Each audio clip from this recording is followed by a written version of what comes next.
오늘은 로마서 8장 29절 30절 말씀을 통하여 여러분들과 함께 황금사슬, 구원의 서정, 세 번째 회심, 회개와 믿음이라는 제목으로 은혜의 말씀을 나누겠습니다. 기도하겠습니다. 오늘 말씀을 선포할 때 창조의 성령이 내려오셔서 말씀을 조명하셔서 7가지의 완전한 역사를 우리 안에 이루어 주옵소서.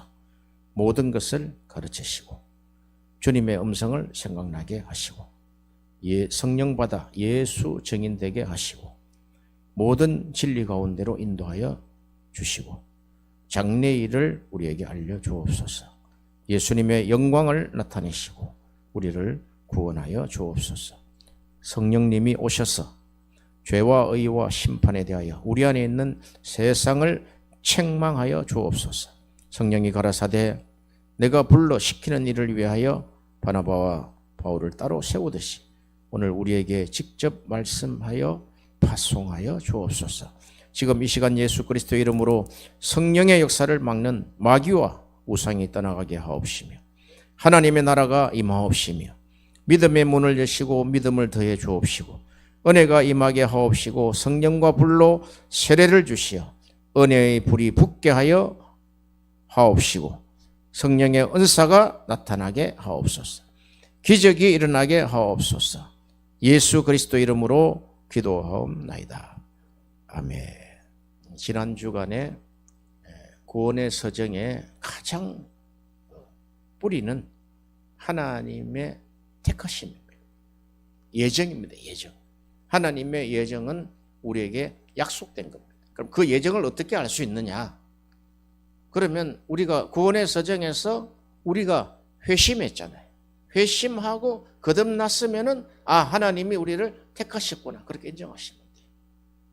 이렇게 구원의 서정은 우리 한 인생이 하나님이 택하셔서 마지막 영화로운 구원까지 하나님이 그 길을 가게 하시는데 이렇게 약속으로 우리에게 주신 거예요. 이 구원은 우리가 우리의 양심이 우리의 내면이 알 수 있도록 하나님이 해주신다는 거예요. 그래서 그 택하신 자들에게 하나님이 이제 부르시고 소명을 주시는데 말씀을 주실 때 날마다 새로운 또 더 구체적인 말씀으로 우리를 부르신단 말이죠.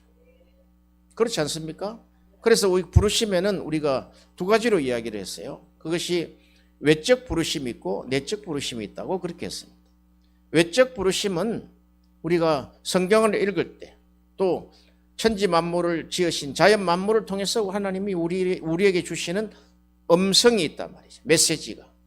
그리고 내적으로 부르실 때는 반드시 성령의 조명하에 하나님의 말씀을 들을 때 하나님의 말씀을 묵상할 때 하나님이 우리에게 내면으로 주시는 것이 내적 부르심이다 이 말씀이죠.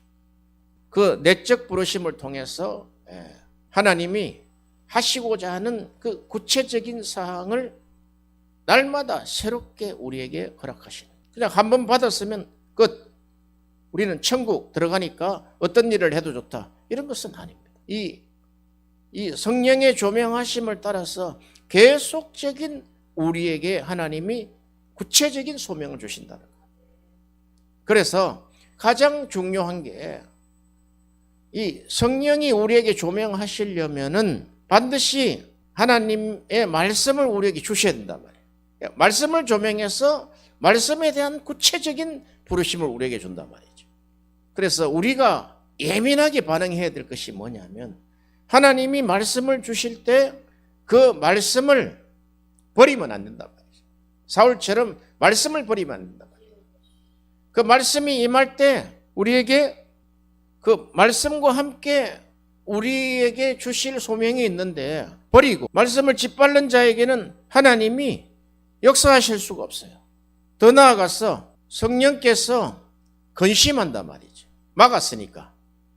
말씀의 역사를 막았고 성령의 조명을 막았기 때문에 성령이 근심한단 말이죠. 그럼 성령이 근심하면 떠나시는 거예요. 사람도 상처받으면 떠나버리는데 그렇게 성령은 예민하신 분이다.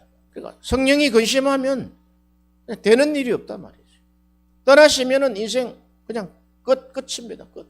망해버리는 거예요. 그래서 우리가 오직 은혜라는 것은 오로지 은혜만이 된다. 은혜의 성령 그랬잖아요. 예수 그리스도의 은혜 그랬단 말이죠. 그래서 은혜의 성령이 우리에게 은혜를 내려주시러 오시는데 막았단 말이죠. 그것은 성령을 악한 마음으로 거절한 것이에요. 그 거절한 주체가 우리 옛사람의 마귀들이 장악하고 있었던 옛자아가 등장한단 말이에요. 그래서 말씀에 반응해야 된다. 아시겠죠? 말씀에 반응하고 그 말씀의 조명에 따라서 우리가 반응하면 반드시 우리에게 회심을 일으켜 주신다. 그 회심은 우리에게 그 내적 회개와 또 우리에게 믿음을 주셔서 그 부르심에 대한 합당한 삶을 살아가게 하신다는 것입니다. 그래서 오직 은혜란 오로지 은혜. 이 은혜 외에는 다른 대안이 없다. 지금은 우리가 어떻습니까? 은혜 없이도 내 방법, 내 힘으로 살아왔어요.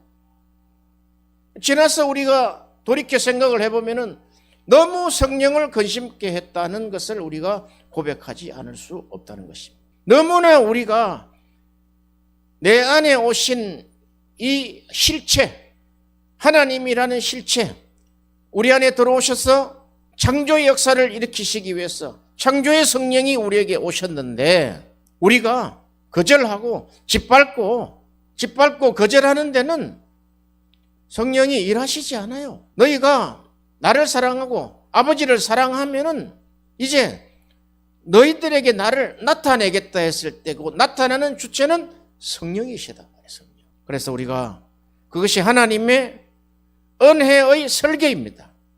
이게 어려운 것 같지만 성령의 은혜는 우리가 거절하지 말라는 거예요.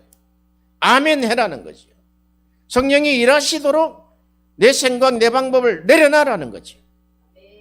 그것이 은혜를 설계하신 하나님의 뜻임을 우리가 고백하는 것입니다. 우리에게 회심을 통해서 회심된 자아, 그러니까 새 창조된 새 사람, 우리 안에 새 사람이 하나 생겼단 말이에요. 실체가 생겼어요. 그러면 우리 안에 옛자아와 새 자아가 우리 안에 같이 공동 거주한다. 그래서 성령으로 거듭난 사람은 이 생명은 범죄할 수도 없고 죽을 수도 없고 살아 활동하고 자라나서 성령과 동행하며 때가 되면 믿음과 회개의 행위가 가운데 자기의 실체를 드러내며 죽음 이후에 낙원에 들어가는 실체다 이 말이죠. 이게. 우리 안에 거듭난 영. 자, 로마서 8장이 이야기하는 영 있죠. 영.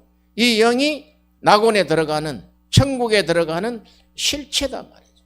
그래서 이 실체는 하나님이 우리에게 권세를 주셨기 때문에 이 반대되는 옛자와 계속해서 싸움이 있다는 거예요. 싸움이. 내적 싸움이 있다는 거예요. 근데 싸움에는 성령을 의지하면 이긴다는 거예요. 그 싸움은 우리가 말씀을 통해서 죽어지고 낮아지는 거예요. 십자가의 길을 가는 거예요.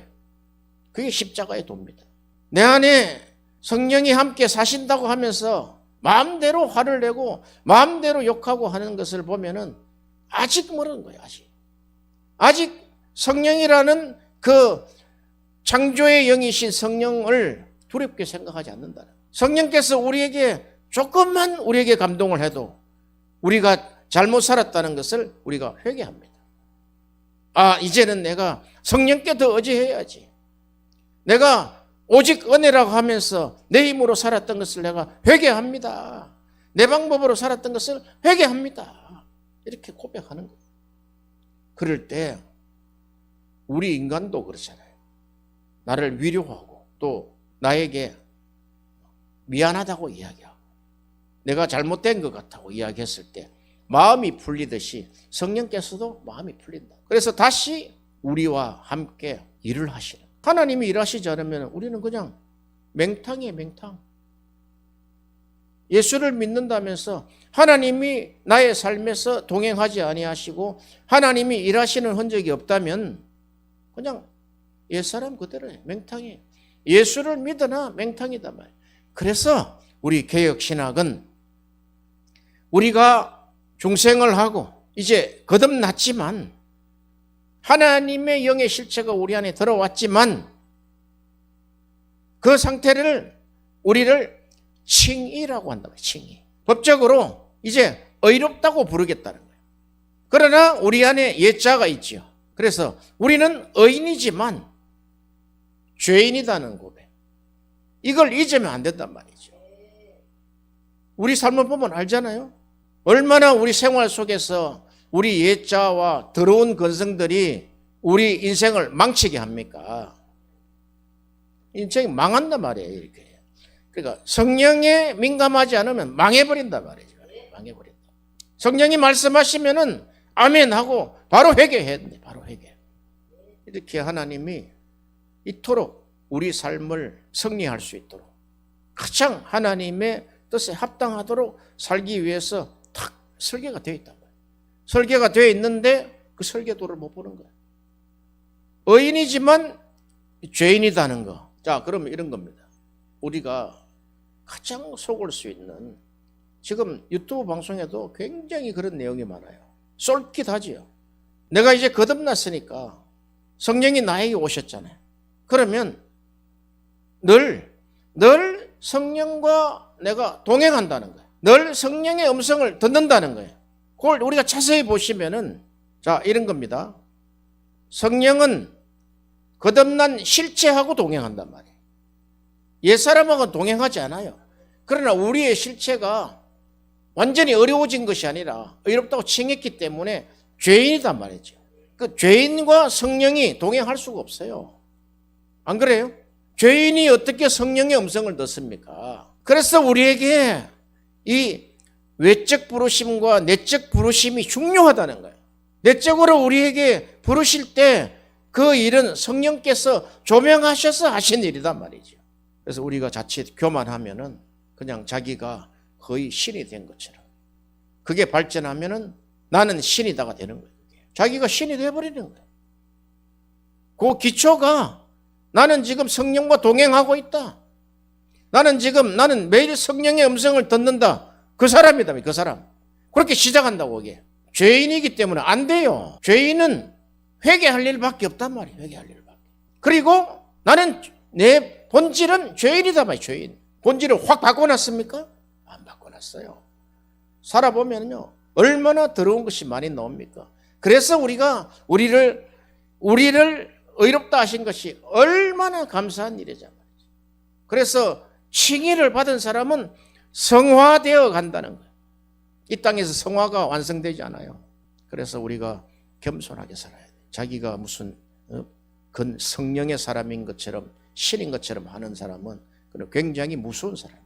당신은 성령과 함께 사역하는가? 당신은 성령을 통하여 사역하는가? 성령 사역에 대한 부작용들이 많이 나오는 이유 중에 하나가 자기의 본질을 잊어버렸다. 죄인이에요. 죄인. 내가 알잖아요. 스스로. 죄인이단 말이죠. 그러니까 죄인은 성령이 함께 하시지 않는다고요. 죄인은 성령의 음성을 들을 수 없다고요. 죄인은 영생에 들어갈 수 없다고요. 그러나 성령을 통하여 우리에게 중생케 하시고 회심케 하셔서 칭의하셨다. 칭의. 너를 법적으로 이제는 의롭다 하겠다. 그러므로 회심이란 우리의 죄를 진실하게 회개하며 구원을 위해 돌아가신 그리스도를 의지하고 복음의 부르심에 대하여 의지적으로 응답하는 것이다. 할렐루야. 여기에 우리가 내적 하나님이 조명하신 그 부르심에 대해서 우리의 의지가 성령의 조명하심에 응답한다는 거예요. 죄로부터 그리스도께로 돌아서는 것을 의미합니다. 이것도 지금 내적 이야기다. 내적. 죄로부터 그리스도께로 돌아서는 것을 의미합니다. 왜? 죄인이기 때문에. 죄로부터 돌아서는 것을 회개라 부르고 그리스도로 향하는 것을 믿음이라 부릅니다. 하나님께서 언약 안에 있는 자들을 회심시키리라는 것이 언약의 약속입니다. 예레미야 31장 33절에 나 여호와가 말하노라. 그러나 그날 후에 내가 이스라엘 집에 새 언약을 이르러니 새 언약은 이러하니 곧 내가 나의 법을 그들의 속에 두어 그 마음에 기록하여 나는 그들의 하나님이 되고 그들은 내 백성이 될 것이라. 아멘. 이렇게 우리 안에 들어온 성령의 실체는 언약의 말씀이다. 까불면 안 된단 말이에요. 말씀이 일하게 해야 된다. 말씀이 일하면 성령이 일하시죠. 그래서 우리는 의지적으로 말씀에 순종해야 된다. 하루 종일 그냥 내 의지대로 살아왔다가 내 생각대로 살아왔다가 사역할 때만 아닙니다. 연장선이 돼야 된다. 연장선이. 칼빈의 모토는 이렇습니다. 회심 이후 즉시 그리고 그는 신실하게 나의 심장을 주 예수님께 바칩니다. 그렇게 이야기했단 말이에요. 회개는 하나님을 향하는 우리의 삶의 실제적인 전향을 말하며 북한 간첩이 내려와서 한국의 민주주의, 한국에 전향하는 것처럼 전향해야 된다는 거예요. 그러면 첫째, 대한민국 만세부터 시작해야 된다고. 그렇잖아요? 회개가 그렇다는 거예요. 이제는 내가 옛 삶을 살지 않겠습니다. 이제 하나님 만세, 하나님 만세, 하나님 만세, 만세 삼창을 하잖아요. 그렇게 하고 이제 내가 이 대한민국이 주는 이 자유와 민주주의의 삶을 내가 전향하겠습니다. 그래서 반대로 그리고 이 전향한 자는 자기가 살았던 삶에 반대적으로 그러니까 이전의 삶을 고발하고 미워하고 그들 속에 있는 자들을 또한 그들을 위해서 그 삶을 헌신하는 것을 전향이라 그래요. 북한에서 와서 전향한 사람들 보세요. 그들이 다 일하고 있는 것이 북한의 내동포를 위해서 일을 한다는 거예요. 그게 전향자예요. 전향해놓고 가만히 있으면 안 돼요. 우리가 하나님으로 전향했죠? 성령으로 전향했으면 이제 성령으로 생각하는 거예요.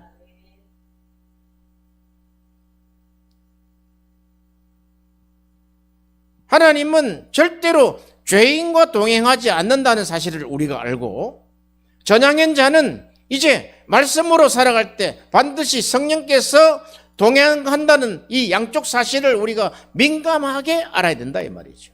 할렐루야. 어렵습니까? 이 옛자와 지금 새자에 대해서 이야기합니다. 어렵지 않아요 이게. 그런데 우리가 우리 마음대로 살았기 때문에 어려운 것이었죠. 전향했다고는 말은 하는데 삶은 전향이 안 됐어요. 그러나 그렇죠. 성경에 보면은 딱 바뀐 사람이 얼마나 많은데요. 초대교회부터 교부 시대 공부를 해보면은 딱 예수 믿고 이제 딱 버려버린 거예요. 딱 버려버린다. 멋있잖아요. 왜 끌고 와서 또 이 세자의 이 지금 전향의 판을 깔았는데 왜 끌고 와서 또 그걸 하고 있냐고. 속이면서 아비와 전토와 자식과 부모와 다 버렸으면은 또 왜 와서 또 그걸 또 가지고 오냐고. 버렸다 해놓고 그 연민의 정을 왜 또 가져오냐고. 왜 사업을 또 가져오냐고. 그래서 우리가 지금 지나서 보면은 분명한 그 은혜의 설계가 있는데 설계도를 못 본 거예요. 뭐 그러면서 이제 70줄에 돌아와 버린 거예요. 그게 인간인 것 같아요. 그러나 하나님은 그렇게 참 회개한 자를 하나님이 반드시 나이와 관계없이 하나님이 쓰셨다는 거예요. 오죽하면은 아브라함을 80세 썼습니까? 모세를 왜 80세 썼어요? 다 살아봤거든. 다 살아보니까 다른 대안이 없어. 그때야 우리가 진정한 항복을 하는 거예요. 진정한 전향을 한다 이 말이죠. 전향. 바뀐 거죠. 그 전환은 하나님에 대한 순수하고 진지한 두려움으로부터 생기는 것입니다. 하나님을 경외함으로부터 생긴다 이 말이죠. 그리고 그 회개는 우리의 육과 옛사람의 죽임, 영의 살림으로서 구성된다는 거예요. 이 회개의 양쪽 구성을 보세요. 회개는 우리 육과 옛사람의 죽임 플러스 영의 살림으로서 구성된다는 거예요. 이게 우리 안에 있다는 거예요. 그래서 우리가 죽으라는 거야. 죽으라는 거야. 우리가 낮아지라는 거야. 그게 죽고 낮아지고 겸손하는 게 우리 힘으로 됩니까? 안 돼요. 그래서 말씀을 의지한다는 게 말씀을. 교리를 의지한다. 교리. 말씀의 핵심인 교리. 그랬을 때 거룩하고 헌신적으로 살겠다는 소원을 가져옵니다. 그리고 칼빈은 동시에 회개를 중생과 같은 의미로 해석하면서 그 목적을 하나님의 형상을 우리 안에 회복시키는 것으로 설명하였습니다. 회심의 결과 적각 칭의로 이어집니다. 이 교리 한번 보세요. 이 구원의 도를 한번 보세요. 엄청나지 않습니까? 황금사슬 구원의 서정 8단계를 보면은 영원한 예정이 밑에 파운데이션, 기초로 되어 있죠. 거기서부터 이제 하나님이 복음을 들을 때 우리를 부르시는 거예요. 그러니까 소중해 칭이죠. 소명, 중생, 회심, 칭의, 양자됨, 성화, 견인, 영화. 이렇게 8단계에 이루어지는 것이 우리가 이 구원의 서정에 순간적으로 들락날락 해야지 이게 우리 입에서 나온다 이 말이죠. 들락날락거리라는 거예요. 할렐루야. 바빙크는 구원의 서정 8단계 속에서 속사람의 역할을 이렇게 이야기합니다. 1. 첫 번째 중생. 성령이 속사람을 창조했다. 그러므로 새 자아가 탄생하고 영적 육체가 형성되고 놀랍죠.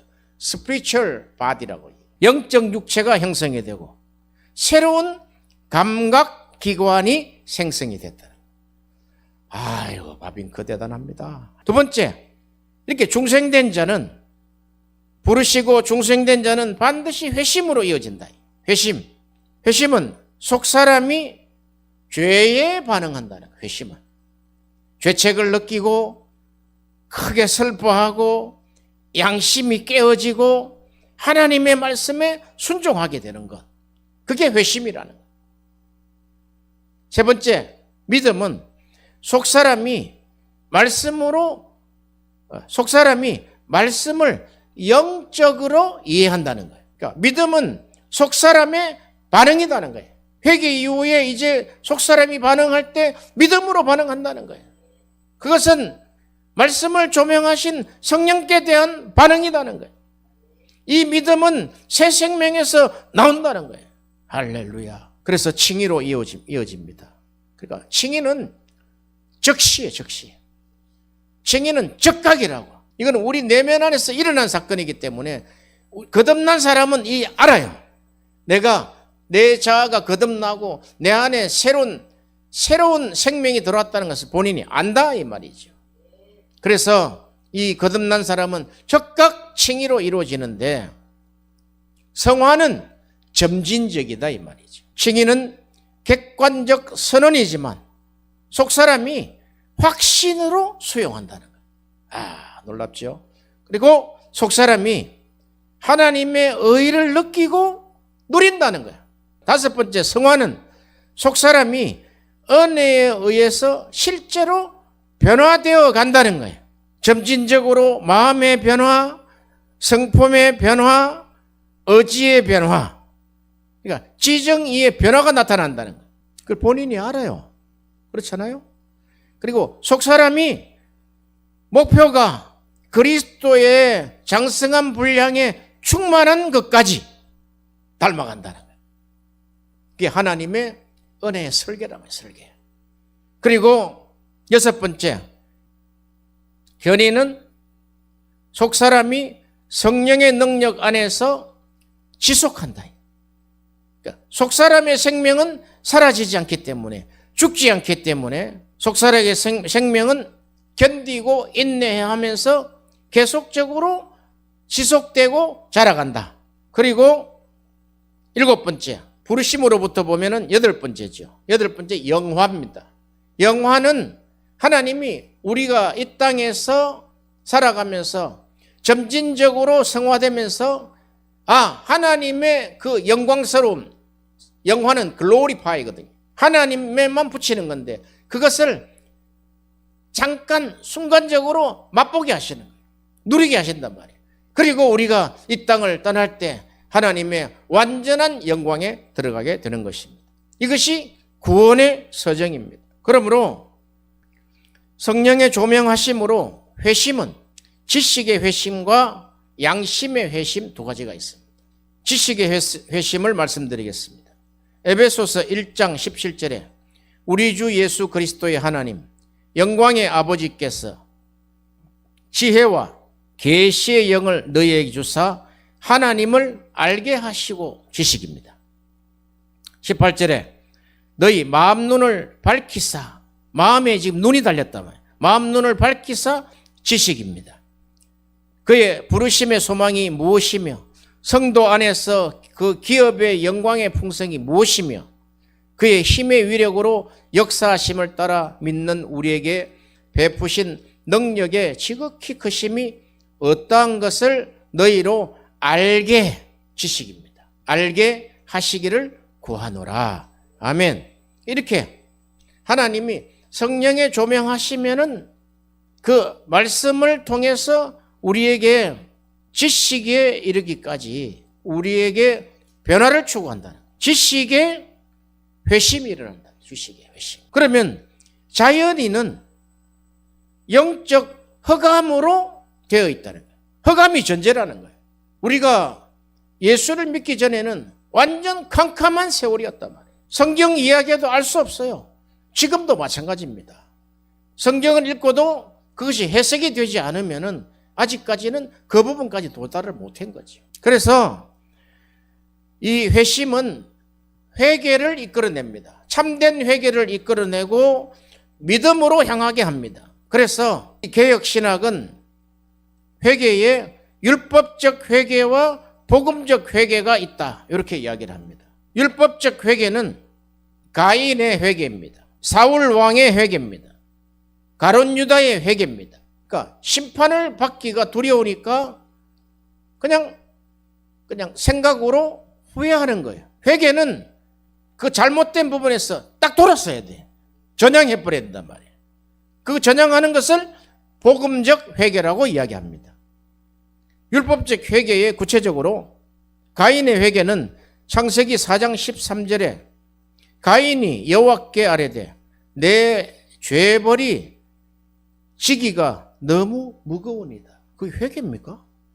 사무엘상 15장 30절에 사울이 이르되 내가 범죄하였을지라도 이제 청하옵나니 범죄하였을지라도 이제 청하옵나니 내 백성의 장로들 앞에 이스라엘 앞에서 나를 높이사 나와 함께 돌아가서 내가 당신의 하나님 여호와께 경배하게 하소서 하더라. 완전히 엉터리죠, 엉터리. 범죄했을지라도 자기를 이스라엘 앞에 높여달라는 거야. 그럴 수가 없습니다. 범죄했으면 죽을 죄인으로 엎드려야죠. 그래서 하나님이 급하게 성공한 이 사울을 영적으로 민감하지 못함으로 그가 망하게 됐단 말이에요. 마태복음 27장 3절 4절에 가룟 유다를 보시죠. 그때에 예수를 판 유다가 그의 정죄됨을 보고 예수님이 딱 묶여서 가잖아요. 이게 내가 잘못된 거구나. 딱 정죄됨을 보고 스스로 뉘우쳐 그 은 30을 대제사장과 장로들에게 도로 갖다 주며 이르되 내가 무죄한 피를 팔고 죄를 범하였도다 하니 그들이 이르되 그것이 우리에게는 무슨 상관이냐? 너가 당하라 하거늘. 이렇게 이것이 율법적인 회개라는 거예요. 그런데 복음적인 회개는 다윗의 회개와 베드로의 회개가 있습니다. 다윗이 바세바와 동침한 후 이때는 보세요.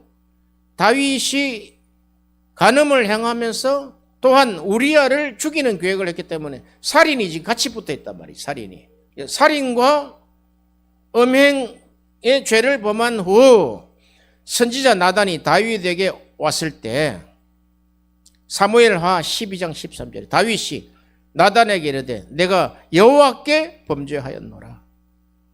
다윗이 그 아이를 위하여 하나님께 간구하되 다윗이 금식하고 안에 들어가서 밤새도록 땅에 엎드렸더니 그렇게 회개하는 장면이 정확하다 이 말이에요. 그래서 시편 51편에 다윗의 참회록이 나타나죠. 시편 51편 1절에 오 하나님 주의 한결같은 사랑으로 내게 자비를 베풀어 주옵소서.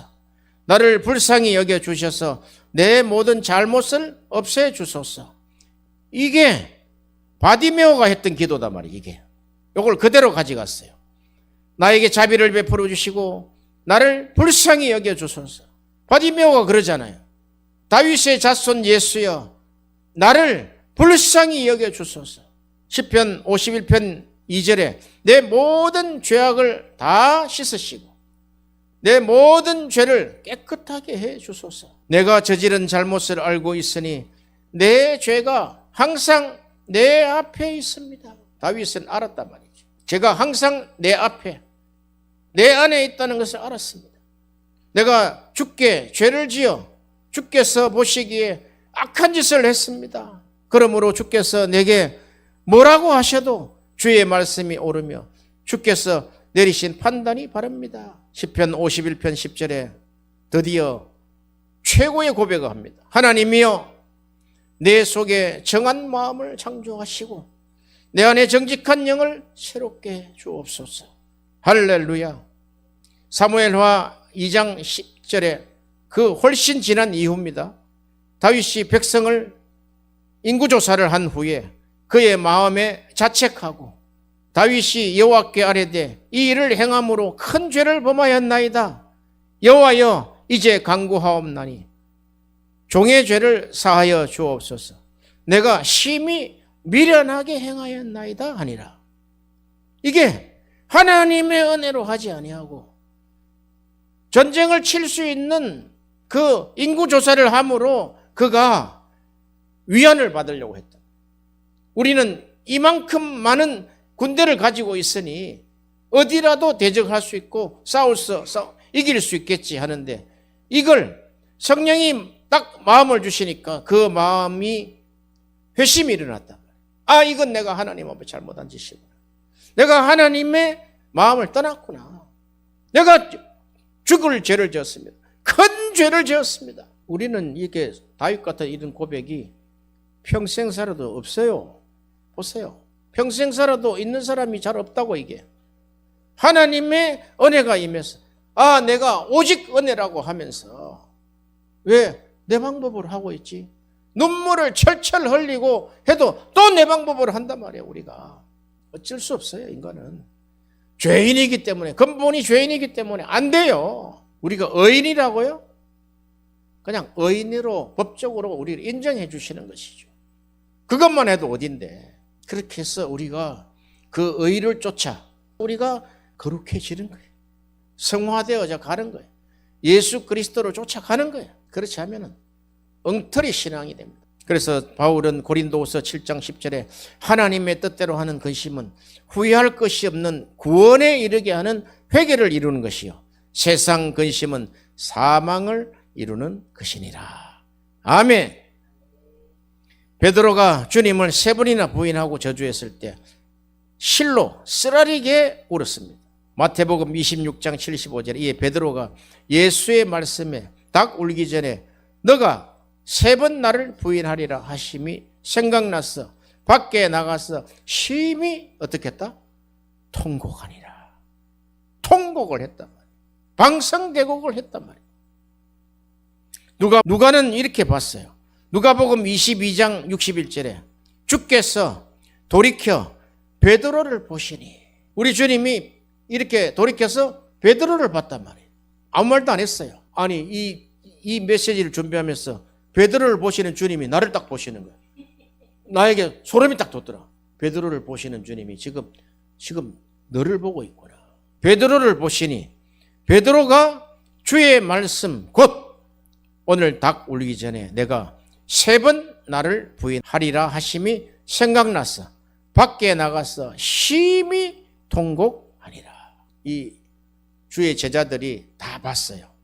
베드로의 그 통곡을 봤단 말이죠. 이 통곡이 제자들을 다시 회심시킨 줄로 믿습니다. 제1제자다 말, 제1제자. 그래서 이 회심의 1단계에서 고백되는 것이 있습니다.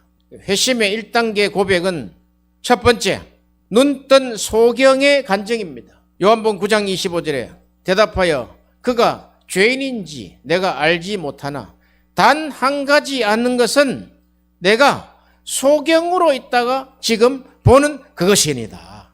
할렐루야.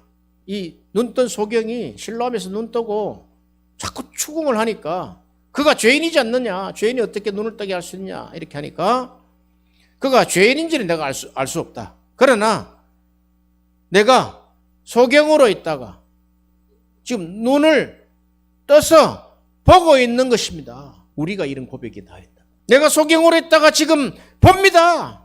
보고 있습니다. 내 안에 성령의 일하심을 보고 있습니다. 바울의 간증은 이렇습니다. 골로새서 1장 13절에 그가 우리를 흑암의 권세에서 건져내사 그 사랑의 아들의 나라로 옮기셨다. 건져내서 옮기셨다. 구체적으로 회심의 1단계 고백을 합니다. 사도행전 26장 18절에 그 눈을 뜨게 하여 눈을 뜨게 했다. 어둠에서 빛으로 사탄의 권세에서 하나님께로 돌아가게 하고 죄사함과 나를 믿어 거룩해 된 무리 가운데 기업을 얻게 하리라 하더이다. 아멘. 베드로의 간증입니다. 베드로전서 2장 9절에 오직 너희는 택하신 족속이요 왕같은 제사장들이요 거룩한 나라요 그의 소유된 백성이니 이는 너희를 어두운 데서 불러내어 그의 기이한 빛에 들어가게 하신 자의 아름다운 덕을 선전하게 하려 하심이라. 베드로도 정확하잖아요.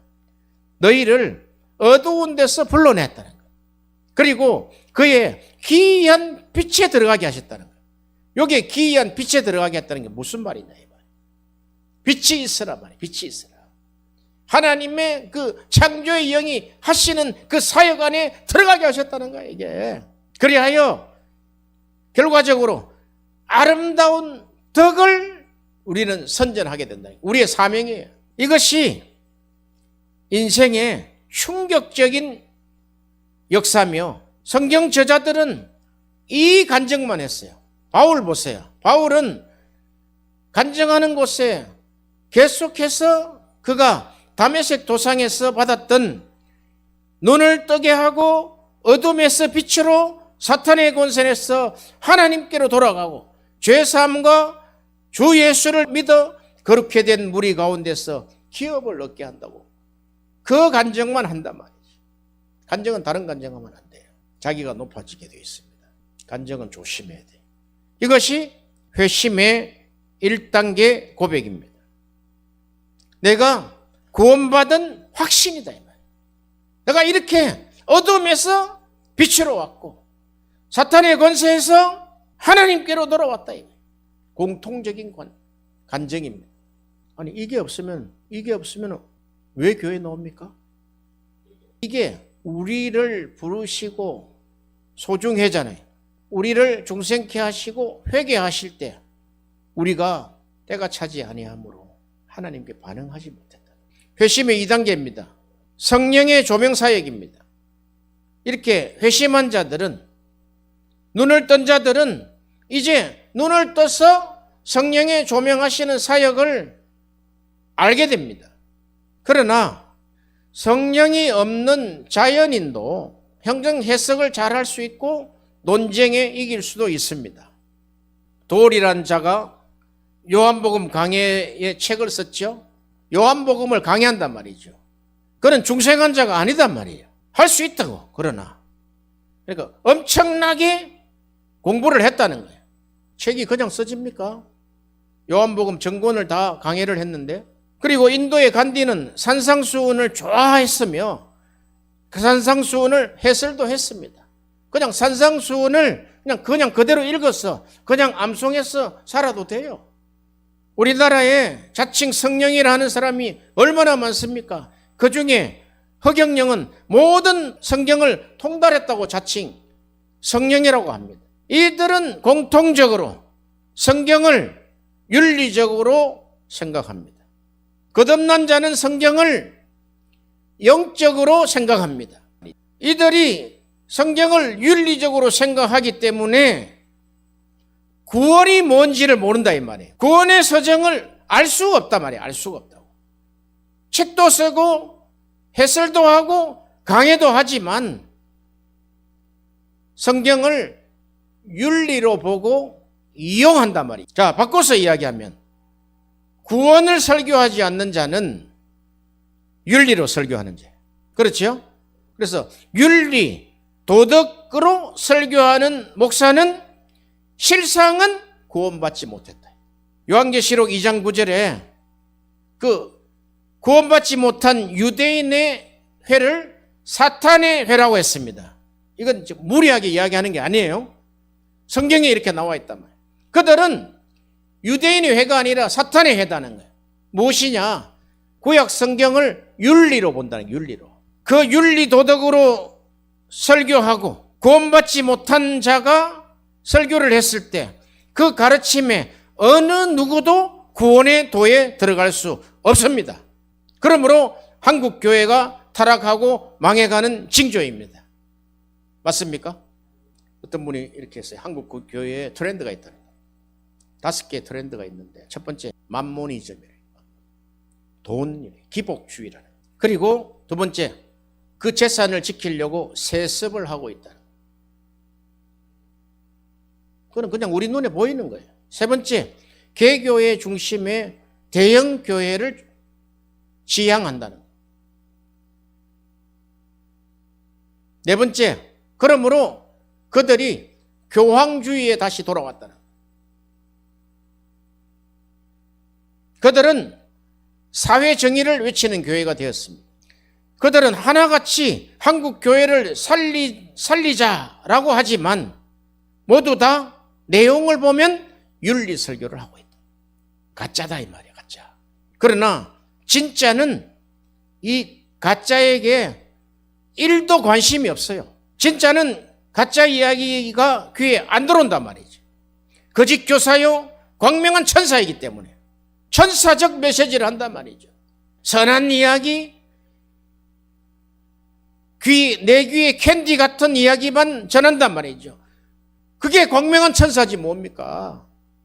예수 그리스도에게 1대1로 중매쟁이가 진짜 목사지요. 그렇죠? 그는 구원을 전해야 됩니다.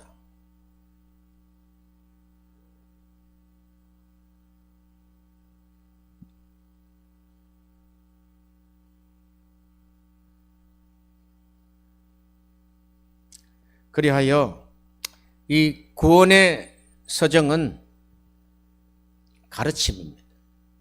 가르쳐야 된단 말이에요. 구원의 서정은 뜬구름이 아니단 말이에요. 한국 교회의 구원론처럼 입으로 시인하여 구원을 받는다라는 구원론은 구원의 서정 8단계를 다 시인해야 돼요. 나는 예수 믿으니까 예수를 시인해서 구원받는다. 이렇게 하면 안 돼요. 우리가 예수 믿다가 넘어진 적이 얼마나 많습니까? 그러나 구원의 서정이 딱 장착이 되면 구원의 서정에 들락날락 하면은 어떤 것도 이길 수 있단 말이죠. 그게 이미 청교도를 통해서 증명을 했어요. 이렇게 윤리를 설교하는 자들은 달콤한 광명한 천사로 말씀을 전하지만 성경의 말씀이 매력적으로 들리진 않단 말이죠. 영적으로 들리지 않는단 말이죠.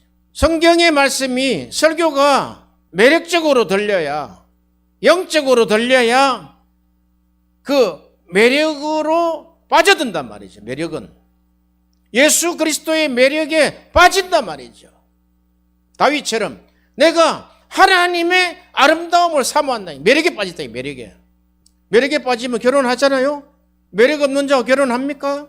그래서 성경을 영적으로 설교를 하면 영적 매력이 생긴단 말이에요. 이 매력에 빠진 사람은 이제 매력에 미쳐서 주의 일을 하게 되는 것입니다. 사명입니다.